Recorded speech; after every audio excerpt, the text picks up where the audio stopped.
ನಮಸ್ಕಾರ. ಈ ದೇವಸ್ಥಾನಕ್ಕೆ ಕಾಲಿಟ್ಟರೆ ಸಾಕು, ಮಕ್ಕಳು ಎಕ್ಸಾಮ್ಸ್ನಲ್ಲಿ ಫೇಲೇ ಆಗಲ್ಲ. ಮತ್ತು ಎಕ್ಸಾಮ್ಸ್ನಲ್ಲಿ ಅಂದುಕೊಂಡಂಥ ಉತ್ತಮ ಮಾರ್ಕ್ಸ್ ಅಂಕಗಳು ಬರುತ್ತೆ, ಉತ್ತಮ ರಿಸಲ್ಟ್ಸ್, ಒಳ್ಳೆ ರಿಸಲ್ಟ್ಸ್ ಅಂತೂ ಖಂಡಿತವಾಗ್ಲೂ ಬರುತ್ತೆ. ಮತ್ತು ಯಾರು ಅಂದುಕೊಂಡಂಥ ಉದ್ಯೋಗ, ಅಂದುಕೊಂಡಂಥ ಜಾಬ್, ಪ್ರೈವೇಟ್ ಜಾಬ್ ಆಗ್ಬೋದು, ಗೌರ್ನಮೆಂಟ್ ಜಾಬ್ ಆಗ್ಬೋದು, ಖಾಸಗಿ ಉದ್ಯೋಗಗಳಿರ್ಬೋದು, ಅಂದುಕೊಂಡಂಥ ಉದ್ಯೋಗ ಸಿಗಬೇಕು ಅಂತಂದರೆ ಎಸ್ಪೆಷಲಿ ಈ ದೇವಸ್ಥಾನ ತುಂಬ ಪವರ್ಫುಲ್ ದೇವಸ್ಥಾನ. ತಂದೆ ತಾಯಿಗಳಿಗೆ ಇನ್ನೇನ್ರಿ ಬೇಕು? ಮಕ್ಕಳು ಚೆನ್ನಾಗಿ ಓದಿ ಒಳ್ಳೆ ವಿದ್ಯಾಭ್ಯಾಸ ಮಾಡಿ ಒಳ್ಳೆ ಹೈಯರ್ ಎಜುಕೇಷನ್ಸ್ ಮಾಡಿಕೊಂಡು ಅವ್ರ ಕಾಲ ಮೇಲೆ ಅವ್ರು ನಿಂತ್ಕೊಂಡ್ಬಿಟ್ರೆ ಸಾಕು ಅಂತಿರ್ತಾರೆ. ಅದಕ್ಕೋಸ್ಕರ ಈ ದೇವಸ್ಥಾನಕ್ಕೆ ಕಾಲಿಟ್ಟರೆ ಸಾಕು, ಮಕ್ಕಳು ಎಕ್ಸಾಮ್ಸ್ನಲ್ಲಿ ಫೇಲೇ ಆಗಲ್ಲ. ಅಂದುಕೊಂಡಂಥ ಮಾರ್ಕ್ಸ್, ಅಂದುಕೊಂಡಂಥ ರಿಸಲ್ಟ್ಸ್, ಅಂದುಕೊಂಡಂಥ ಫಲಿತಾಂಶ ಖಂಡಿತವಾಗ್ಲೂ ಸಿಗುತ್ತೆ. ಮತ್ತು ಅಂದುಕೊಂಡಂಥ job, any job, private job ಆಗ್ಬೋದು, ಗೌರ್ಮೆಂಟ್ ಜಾಬ್ ಆಗ್ಬೋದು, ಖಂಡಿತವಾಗ್ಲೂ ಸಿಗುತ್ತೆ. ಯಾವ ದೇವಸ್ಥಾನ ಅಂತ ಹೇಳ್ತೀನಿ. ಮೊದಲು ಹೊಸದಾಗಿ ವಿಡಿಯೋ ನೋಡ್ತಾ ಇದ್ದವರು, ಮೊದಲನೇ ಬಾರಿ ವಿಡಿಯೋ ನೋಡ್ತಾ ಇದ್ದವರು ಚಾನಲ್ ಸಬ್ಸ್ಕ್ರೈಬ್ ಮಾಡ್ಕೊಳ್ಳಿ. ವಿಡಿಯೋ ಇಷ್ಟ ಆದರೆ ಲೈಕ್ ಮಾಡಿ, ಶೇರ್ ಮಾಡಿ ಎಲ್ಲರಿಗೂ.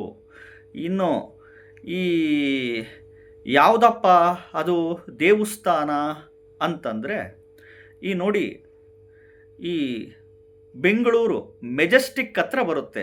ಬೆಂಗಳೂರು ಹೃದಯದ ಭಾಗ ಅಂತೀವಿ, ಮೆಜೆಸ್ಟಿಕ್ ಹತ್ರನೇ ಬರುತ್ತೆ. ಶ್ರೀ ಲಕ್ಷ್ಮೀ ಹಯಗ್ರೀವ ದೇವಸ್ಥಾನ, ಶ್ರೀ ಲಕ್ಷ್ಮೀ ಹಯಗ್ರೀವ ಸ್ವಾಮಿ ದೇವಸ್ಥಾನ, ಬೆಂಗಳೂರು ಮೆಜೆಸ್ಟಿಕ್ ಹತ್ರನೇ ಬರುತ್ತೆ. ಹೋಗೋದಾದರೆ ಗುರುವಾರದಂದು ಅಥವಾ ಶನಿವಾರದಂದು ಹೋಗಿ ಅಲ್ಲಿ ನೀವು ಮಕ್ಕಳ ಕೈನಲ್ಲಿ ಜ್ಞಾನಾನಂದಮಯಂ ದೇವಂ ನಿರ್ಮಲಾ ಸ್ಫಟಿಕ ಕೃತಿಂ ಆಧಾರಾಂ ಸರ್ವವಿದ್ಯಾನಾಂ ಹಯಗ್ರೀವಮುಪಾಸ್ಮಹೇ ಅಂತ ಈ ಮಂತ್ರ ಅನ್ಲಿಮಿಟೆಡ್ ಪಠಣೆ ಮಾಡಿಸಿ, ಇನ್ನು ಎಕ್ಸಾಮ್ಸ್ನಲ್ಲಿ ಈ ಒಳ್ಳೆ ರಿಸಲ್ಟ್ಸ್ಗಳೆಲ್ಲ ಬರಲಿಕ್ಕೆ, ಎಕ್ಸಾಮ್ಸ್ ಚೆನ್ನಾಗಿ ಸಕ್ಸಸ್ ಆಗಲಿಕ್ಕೆ ಅಲ್ಲಿ ಆಲ್ ಟಿಕೆಟ್ನ ಕೊಟ್ಬಿಟ್ಟು ನೀವು ಅಲ್ಲಿ ನಿಮ್ಮ ಒಂದು ಅರ್ಚನೆಗಳು ಮಾಡಿಸ್ಕೊಂಡು ಖಂಡಿತವಾಗ್ಲೂ ನಿಮಗೆ ಒಳ್ಳೆಯದಾಗುತ್ತೆ. ಇನ್ನೊಂದು, ಈ ಸ್ಕೂಲಲ್ಲಿ, ಕಾಲೇಜುಗಳಲ್ಲಿ ಟೀಚರ್ಸ್ ಏನು ಪಾಠ ಮಾಡ್ತಾರೆ, ಲೆಕ್ಚರರ್ಸ್ಗಳು ಏನು ಪಾಠ ಮಾಡ್ತಾರೆ, ಅದನ್ನು ಮನೆಗೆ ಬಂದು ಪ್ರಾಕ್ಟೀಸ್ ಮಾಡಬೇಕು. ಚೆನ್ನಾಗಿ ಓದಬೇಕು ಅಂತಂದರೆ, ಒಳ್ಳೆ ಪರ್ಸೆಂಟೇಜ್ ಬರಬೇಕು ಅಂತಂದರೆ, ಅಂದ್ಕೊಂಡಂಥ ಮಾರ್ಕ್ಸ್ ಬರಬೇಕು ಅಂದಾಗ ಮಕ್ಕಳಲ್ಲಿ ಎಫರ್ಟ್ ಹಾಕಬೇಕು. ಮನೇಲಿ ಕೂತ್ಕೊಂಡು ಸೆಲ್ಫ್ ಎಫರ್ಟ್ ಬೇಕೇ ಬೇಕು. ಮತ್ತು ಜಾತಕದಲ್ಲಿ ಎಸ್ಪೆಷಲಿ ನಿಮ್ದು ಯಾವುದೇ ರಾಶಿ ನಕ್ಷತ್ರ ಆಗಿರಲಿ, ಯಾವುದೇ ಲಗ್ನದಲ್ಲಿ ಹುಟ್ಟಿರಲಿ, ಯಾವುದೇ ಗ್ರಹದ ದಶಾಭುಕ್ತಿಗಳು ನಡೀತಿರಲಿ, ದಶಾಭುಕ್ತಿಗಳಲ್ಲಿ 4ನೇ ಮನೆ ಬರಬೇಕು. 4ನೇ ಮನೆ ಬಂದು ವಿದ್ಯಾಸ್ಥಾನ ಅಂತೀವಿ. 5ನೇ ಮನೆ ಆಪ್ರೇಟ್ ಆಗಬೇಕು ಜ್ಞಾನಸ್ಥಾನ ಅಂತ. 9ನೇ ಮನೆ ಹೈಯರ್ ಎಜುಕೇಷನ್ಸ್. ಈ 4ನೇ ಮನೆ, 5ನೇ ಮನೆ, 9ನೇ ಮನೆ, 11ನೇ ಮನೆ ಬಂದಿರಬೇಕು. ಮತ್ತು ಮಕ್ಕಳಲ್ಲಿ ಎಸ್ಪೆಷಲಿ ನೋಡಿ, ಚಿಕ್ಕ ವಯಸ್ಸಲ್ಲಿ ಈ ಶುಕ್ರದಶೆ ಮತ್ತು ಈ ರಾಹುದಶ, ಶುಕ್ರದಶೆ ರಾಹುದಶ ನಡೆದಾಗ ಮಕ್ಕಳುಗಳು ಸ್ವಲ್ಪ ವಿದ್ಯಾಭ್ಯಾಸದಲ್ಲಿ ಲ್ಯಾಗ್ ಆಗ್ತಾರೆ, ಎಜುಕೇಷನ್ನಲ್ಲಿ ಲ್ಯಾಗ್ ಆಗ್ತಾರೆ, ಕಾನ್ಸಂಟ್ರೇಷನ್ ಬರಲ್ಲ, ಆಟದ ಕಡೆ ಗಮನ, ಟಿ ವಿ ಮೊಬೈಲ್ ಕಡೆ ಗಮನ, ಹೇಳಿದ ಮಾತುಗಳು ಕೇಳಲ್ಲ, ಸಿಕ್ಕಾಬಟ್ಟೆ ಕಷ್ಟಪಡ್ತಾರೆ, ಎಫರ್ಟ್ ಹಾಕ್ತಾರೆ, ಅಂದುಕೊಂಡಂಗೆ ಪರ್ಸಂಟೇಜ್ಗಳು ಬರಲ್ಲ, ಮಾರ್ಕ್ಸ್ಗಳು ಬರೋದಿಲ್ಲ. 100ಕ್ಕೆ 70% ಆಫ್ ದಿ ಪೀಪಲ್ಸ್ಗೆ ಈ ಶುಕ್ರದಶೆ ಮತ್ತು ರಾಹುದಶೆ ಒಳಗಡೆ ವಿದ್ಯಾಭ್ಯಾಸದಲ್ಲಿ ಸ್ವಲ್ಪ ಅವರಿಗೆ ಸಮಸ್ಯೆಗಳು ಮಾಡಿಬಿಡುತ್ತೆ ಖಂಡಿತವಾಗ್ಲೂ. ಅದಕ್ಕೆ ಜಾತಕ ಭಾಳ ಮುಖ್ಯ ಆಗುತ್ತೆ. ಒಂದು, ಎರಡನೇದು, ಮಕ್ಕಳು ಓದಬೇಕು ಕಷ್ಟಪಟ್ಟು. ಮಕ್ಕಳು ಕಷ್ಟಪಟ್ಟು ಓದಬೇಕು. ಸ್ಕೂಲು ಕಾಲೇಜುಗಳಲ್ಲಿ ಟೀಚರ್ಸು ಲೆಕ್ಚರರ್ಸ್ ಏನು ಪಾಠ ಮಾಡ್ತಾರೆ ಅದನ್ನು ಮನೆಗೆ ಬಂದು ಎಫರ್ಟ್ ಹಾಕಿ ಶ್ರಮಪಟ್ಟು ಓದಿದಾಗ ಉತ್ತಮ ಮಾರ್ಕ್ಸ್, ಉತ್ತಮ ಫಲಿತಾಂಶ, ಅಂದುಕೊಂಡಂಥ ರಿಸಲ್ಟ್, ಅಂದುಕೊಂಡಂಥ ಮಾರ್ಕ್ಸ್ ಬರಲಿಕ್ಕೆ ಸಾಧ್ಯ. ಒಂದು ಜಾತಕದಲ್ಲೂ ಆ ಒಂದು ರಿಲೇಟೆಡ್ಸ್ ಇರುತ್ತೆ.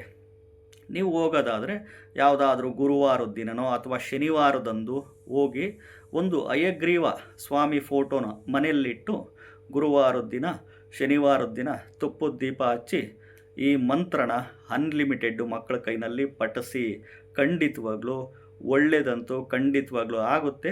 ಮತ್ತು ಜಾಬಿಗೆ ಟ್ರೈ ಮಾಡ್ತಾ ಇರ್ತೀರ, ನನಗೆ ಜಾಬ್ ಸಿಗಬೇಕು ಬೇಗ ಅಂದ್ಕೊಂಡ ಜಾಬ್ ಸಿಗ್ಬೋದು, ಯಾವುದೇ ಪ್ರೈವೇಟ್ ಆಗ್ಬೋದು ಗೌರ್ಮೆಂಟು.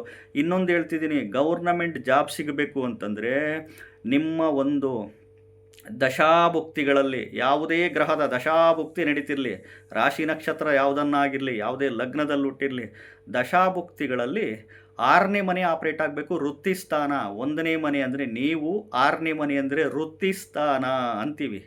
ಸೇವೆ ಮನೆ, ಸರ್ವೀಸಿನ ಮನೆ ಅಂತೀವಿ. ಜಾಬ್ ಕೊಡುವ ಮನೆ 6ನೇ ಮನೆ, ಜೊತೆಗೆ 10ನೇ ಮನೆ ಉದ್ಯೋಗ ಸ್ಥಾನ, 11ನೇ ಮನೆ, 1ನೇ ಮನೆ, 6ನೇ ಮನೆ, 10ನೇ ಮನೆ ಉದ್ಯೋಗ ಸ್ಥಾನ, ಉದ್ಯೋಗ ಮಾಡೋ ಅಂಥ ಮನೆ, 11ನೇ ಮನೆ, 1ನೇ ಮನೆ, 6ನೇ ಮನೆ, 10ನೇ ಮನೆ, 11ನೇ ಮನೆ ದಶಾಭುಕ್ತಿಗಳಲ್ಲಿ ಬಂದಿರಬೇಕು. ನೀವು ಎಕ್ಸಾಮ್ಸ್, ಕಾಂಪಿಟೇಟಿವ್ ಎಕ್ಸಾಮ್ಸ್ ಬರೆಯೋ ಟೈಮಲ್ಲಿ ಈ ಮನೆಗಳಿರಬೇಕು. ಕಂಪ್ಯೂಟರ್ ಸೆಂಟ್ರ್ಗಳಲ್ಲಿ ಅಪ್ಲಿಕೇಶನ್ ಹಾಕೋ ಟೈಮಲ್ಲಿ ಈ ಮನೆಗಳಿರಬೇಕು. ಸರ್ಕಾರದಿಂದ ಅಪಾಯಿಂಟ್ಮೆಂಟ್ ಆರ್ಡ್ರು ಬರೋ ಟೈಮಲ್ಲಿ ಈ ಮನೆಗಳಿರಬೇಕು. ನೀವು ಇಂಟರ್ವ್ಯೂಗೆ ಹೋಗ್ತಿರಲ್ಲ, ಇಂಟರ್ವ್ಯೂಗೆ ಹೋಗೋ ಟೈಮಲ್ಲಿ ಈ ಮನೆಗಳು ಬಂದಿದ್ದರೆ ಸಿಗುತ್ತೆ ಅಂತ ಶಾಸ್ತ್ರ ಹೇಳುತ್ತೆ. ಅರ್ಥ ಮಾಡ್ಕೊಳ್ಳಿ. ಯಾವುದೇ ಜಾಬ್ ಆಗ್ಬೋದು, ಯಾವುದೇ ಖಾಸಗಿ ಉದ್ಯೋಗ ಆಗ್ಬೋದು, ಗೌರ್ಮೆಂಟ್ ಆಗಿರ್ಬೋದು. ಮತ್ತು ನಿಮ್ಮ ಟೈಮಲ್ಲಿ ಸರ್ಕಾರದವ್ರು ಕಾಲ್ ಮಾಡಬೇಕು. ಈ ಟೈಮಲ್ಲಿ 1ನೇ ಮನೆ, 6ನೇ ಮನೆ, 10ನೇ ಮನೆ, 11ನೇ ಮನೆ ದಶಾಭುಕ್ತಿಗಳಲ್ಲಿ ಬಂದಾಗ ಅಲ್ಲಿ ಗೌರ್ನಮೆಂಟಿಂದ ಕಾಲ್ ಮಾಡಬೇಕು. ಪೇಪರ್ ಆ್ಯಡಲ್ಲಿ ಹೊರಗಡೆ ಇದರಲ್ಲಿ ಕಾಲ್ ಆಗಿರಬೇಕು. ಆವಾಗ ನೀವು ಅಪ್ಲಿಕೇಶನ್ಸ್ ಹಾಕಿ ನಿಮಗೆ ಗೌರ್ನಮೆಂಟ್ ಜಾಬ್ಗಳು ಸಿಗಲಿಕ್ಕೆ ಸಾಧ್ಯ ಆಗುತ್ತೆ. ಹೊಸದಾಗಿ ವಿಡಿಯೋ ನೋಡ್ತಾ ಇದ್ದವರು, ಮೊದಲನೇ ಬಾರಿ ವಿಡಿಯೋ ನೋಡ್ತಾ ಇದ್ದವರು ಚಾನಲ್ ಸಬ್ಸ್ಕ್ರೈಬ್ ಮಾಡ್ಕೊಳ್ಳಿ. ನಮಸ್ಕಾರ.